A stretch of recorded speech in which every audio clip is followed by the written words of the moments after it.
மார்பக புற்றுநோய் அறுவை சிகிச்சையில் என்னெல்லாம் புதிய மாற்றங்கள் வந்திருக்கு டாக்டர்?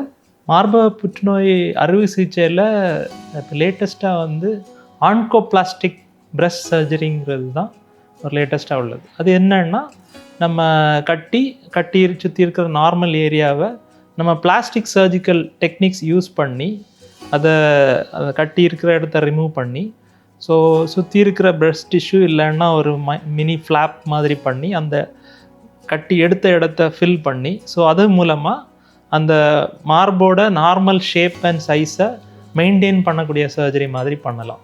ஸோ இதனால் மேக்ஸிமம் சேஃப்டியும் இருக்குது, அதாவது கேன்சரையும் ஃபுல்லாக ரிமூவ் பண்ண முடியும், அண்ட் அந்த பிரஸ்டோட ஷேப் அண்ட் சைஸையும் நம்ம நார்மலாக மெயின்டைன் பண்ண முடியும், ஒரு நல்ல ஒரு காஸ்மெட்டிக் அவுட்கம் கொடுக்க முடியும். சர்ஜரி பண்ணும்போது கேன்சர் கட்டியை முழுசாக எடுத்தாச்சா அப்படிங்கிறத நீங்கள் எப்படி தெரிஞ்சுக்கிறீங்க?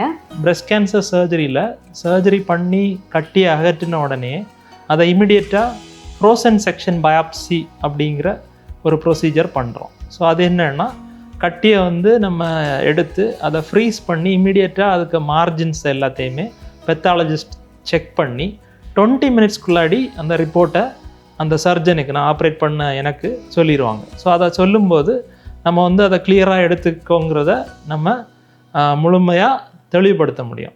அண்ட் இன்கேஸ் ஏதாவது அதில் பாசிட்டிவ் மார்ஜின்ஸ் இருந்துன்னா நம்ம அந்த டைம்லேயே அந்த கரெக்ஷன்ஸையும் பண்ண முடியும். சிகிச்சைக்கு அப்புறமா கையில் வீக்கம் வரும் அப்படின்னு நிறைய பேருக்கு பயம் இருக்குது. ஸோ அதை குறைக்கிறதுக்கு ஏதாவது முறைகள் இருக்கா? ஸோ இந்த பிரஸ்ட் கேன்சர் சர்ஜரியில் ஒன் ஆஃப் த பார்ட் வந்து அந்த axillary lymph nodes removal. So ப்ரீவியஸாக அந்த நிறைய லிம்ஃப் நோட்ஸை ரிமூவ் பண்ணுவோம். சர்ஜரி பண்ணும்போதே ஆக்சிலரி கிளியரன்ஸ்ன்னு சொல்லுவோம், எல்லா லிம்ஃப் நோட்ஸையும் ரிமூவ் பண்ணுவோம். இப்போ வந்து நம்ம வந்து சென்டினல் லிம்ஃப் நோட் பயாப்சின்னு உள்ள ஒரு டெக்னிக் பண்ணுறோம். ஸோ அது பண்ணுறது மூலமாக கட்டியில் இருந்து எங்கே பரவோன்னு உள்ள முதல் லிம்ஃப் நோடை மட்டும்தான் ரிமூவ் பண்ணி டெஸ்ட் பண்ணி பார்ப்போம். ஸோ இந்த ப்ரொசீஜர் பண்ணது மூலமாக நம்ம அந்த கை வீக்கம் வர்றதை வந்து சிக்னிஃபிகண்ட்டாக கம்மி பண்ண முடியும்.